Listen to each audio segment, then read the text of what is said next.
Hi అండి, అందరూ ఎలా ఉన్నారు? బాగున్నారా? నేను బాగున్నానండి. ఇవాళ నేను మీ ముందుకి తోటకూర కూర మామూలుగా కూడా చేసుకోవచ్చు. ఉల్లిపాయలు వేయకుండా చేసుకోవచ్చు, వెల్లుల్లిపాయలు వేయకుండా చేసుకోవచ్చు, మామూలుగా పోపులో వేసేసి ఫ్రై చేసేసుకోవచ్చు.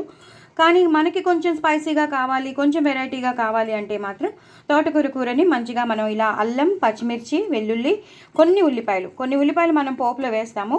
అలాగే కొన్ని ఉల్లిపాయలు ఈ గ్రైండ్ చేసేటప్పుడు కొన్ని ఉల్లిపాయలు వేయాలి. నేను తరిగి పెట్టుకున్న ఉల్లిపాయల్లో నేను కొన్ని తీసుకుని ఇంట్లో వేసుకున్నాను అనమాట. సో అల్లం ఎక్కువ వేసుకోవాలి, అంటే ఒక పెద్ద పెద్ద అల్లం ముక్క వేసుకోవాలి. 1 ఇంచ్ కన్నా కొంచెం ఎక్కువే అల్లం ముక్క వేసుకోవాలి. అలాగే పచ్చిమిరపకాయలు కూడా నేను ఒక 10 పచ్చిమిరపకాయలు వేశాను. సో దట్ ఎందుకంటే తోటకూరకి కారం స్పైసీ ఉంటేనే బాగుంటుంది, లేకపోతే చాలా చప్పగా ఉంటుంది కదా. సో జీలకర్ర కూడా వేసుకున్నాను అంతే, మిగతా ఇంకేం వేయక్కర్లేదు. జీలకర్ర, అల్లం, పచ్చిమిర్చి, వెల్లుల్లి, ఉల్లిపాయలు ఇవి నేను గ్రైండ్ చేసి పెట్టేసుకుంటాను. ఇదే మసాలా పేస్ట్ అనమాట. ఇంకా ఎండు కారం లాంటిది ఇంకా ఏమీ వేయక్కర్లేదు. ఇప్పుడు పోపులో మనం ఈ తోటకూర ఉల్లిపాయలు వేసేస్తున్నాను. దీంట్లో నేను బఠానీలు కూడా వేస్తున్నాను. సో దట్ ఇంకొంచెం ఎన్హాన్స్ అవుతుంది టేస్ట్. అంటే ముద్దకి మనకి బఠానీలు వస్తూ ఉంటాయి, తోటకూర టేస్ట్ ఇవన్నీ కొంచెం బాగా మనకి తినాలని అనిపిస్తూ ఉంటుంది కదా. సో నేను అందుకని బఠానీలు కూడా వేస్తాను. సో ఇది గ్రైండ్ చేసేసుకున్నాక మీకు నెక్స్ట్ ప్రొసీజర్ చూపిస్తాను. సో నేను ప్యాన్ పెట్టేసుకున్నాను, పోపు వేసేసుకుంటున్నాను. మినపప్పు, శనగపప్పు, అలాగే ఆవాలు, జీలకర్ర, ఎండుమిరపకాయలు, అలాగే వెల్లుల్లిపాయలు ఇవి కూడా వేసేసుకున్నాను ఒకటేసారి. కొంచెం పోపు ఉంటేనే బాగుంటుందండి, ఎందుకంటే తోటకూర కూర కదా, మనం కొంచెం పోపు వేసుకుంటే కట్కట్లాడుతూ ఉంటే బాగుంటుంది. సో తగినంత నూనె వేసేసుకుని ఆవాలు, జీలకర్ర, మినపప్పు, శనగపప్పు, కొన్ని వెల్లుల్లిపాయలు, అలాగే ఎండుమిరపకాయలు. కూర మాత్రం చాలా చాలా బాగుంటుందండి. ఎప్పుడు మనం చేసుకుంటూనే ఉంటాం. కొన్ని బఠానీలు వేసి మనం కొంచెం ఎన్హాన్స్ చేస్తున్నామంటే, కొంతమంది ఉల్లిపాయలు వేసుకోరు, కొంతమంది ఉల్లిపాయలు వేసుకుంటారు, అంతే తేడా. పోపు మాత్రం మంచిగా ఉండాలి, అప్పుడే దీనికి టేస్ట్. ఎంత బాగా ఆ మినపప్పు, శనగపప్పు వేగి కట్కట్లాడుతుందో అప్పుడే బాగుంటుంది. కొంచెం ఇంగు వేసుకోవచ్చండి, కొంచెం ఫ్లేవర్ కోసం. ఇప్పుడు పచ్చిమిరపకాయలు, ఇందాక మనం పచ్చిమిరపకాయ పేస్ట్ చేసి పెట్టేసుకున్నాం కదా, అందులో కూడా చాలా పచ్చిమిరపకాయలు పడ్డాయి. అందుకని ఇక్కడ ఒక 2-3 పచ్చిమిరపకాయలని సగానికి తుంచి వేసేసాను. ఇవి కూడా బాగా వేగిపోవాలి. ఇవి బాగా వేగిపోతే ఏమవుతుందంటే మనకి అంత కారం అయినా, ఈ మధ్య కారం ఉండట్లేదు, కొన్ని ఉంటాయి కానీ ఈ కొన్ని పచ్చిమిరపకాయలు కారం ఉండవు.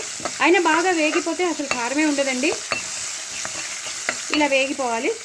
చూసారు కదా, బాగా వేగిపోయి. నేను ఒక పెద్ద ఉల్లిపాయ తీసుకున్నానండి, చాలా పెద్ద ఉల్లిపాయ. దాన్ని సన్నగా ఇలా తరిగి పెట్టుకోవాలి.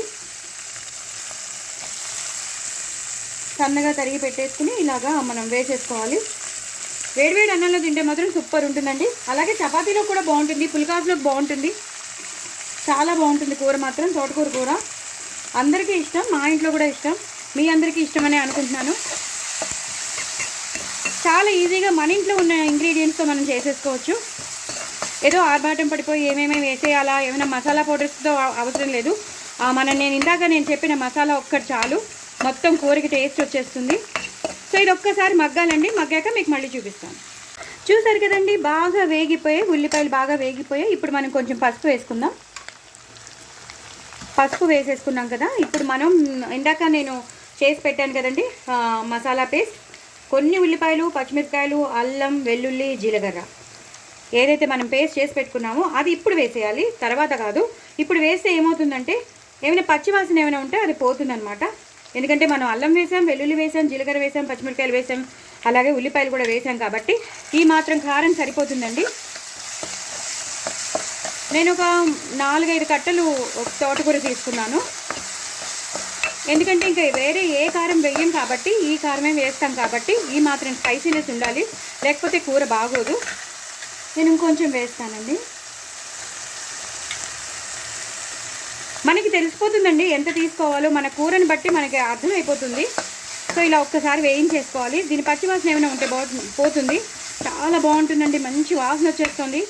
బాగా వేగిపోతుంది కదా, చాలా మంచి వాసన వస్తుంది. ఒకసారి మీరు కూడా ట్రై చేయండి, ఇలాగా చాలా బాగుంటుంది కూర. పిల్లలు కూడా వదిలిపెట్టరు, పిల్లలు కూడా ఇష్టంగా తింటారు.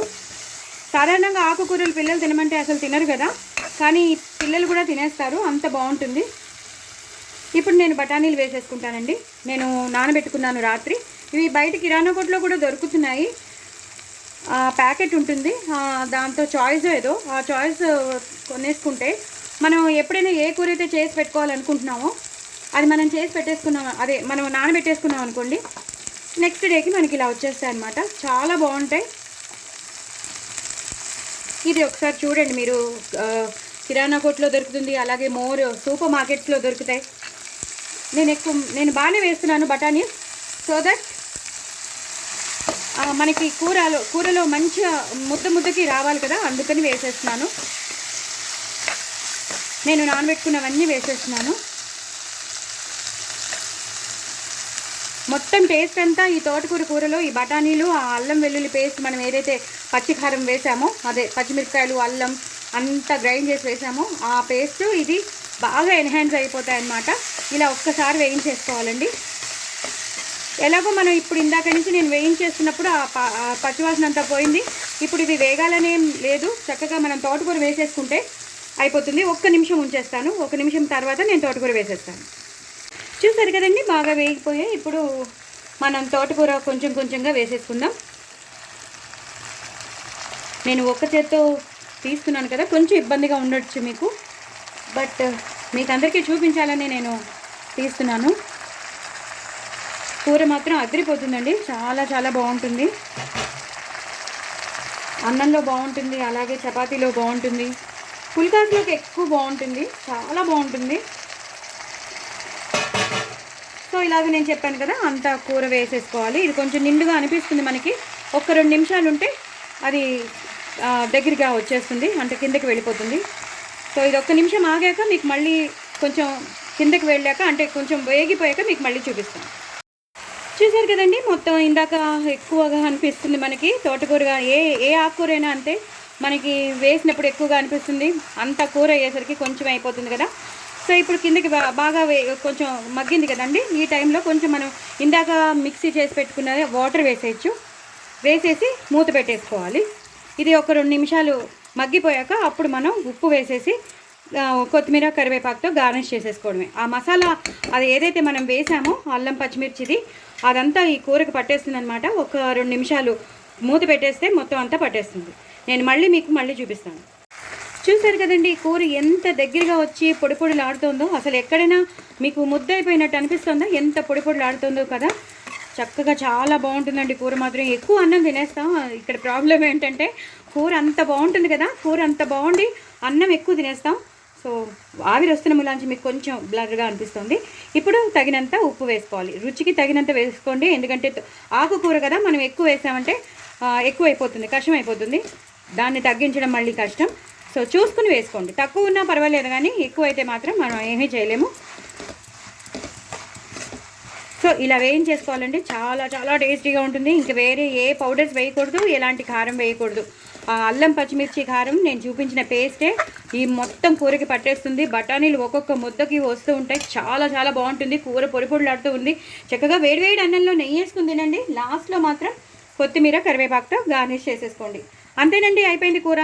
చాలా చాలా టేస్టీ అయిన తోటకూర బఠానీ కూర చాలా చాలా టేస్టీగా ఉందండి. డూ ట్రై ఇట్ అండి. నా ఛానల్ మాత్రం సబ్స్క్రైబ్ చేసుకోవడం అసలు మర్చిపోద్దండి. బాయ్ అండి.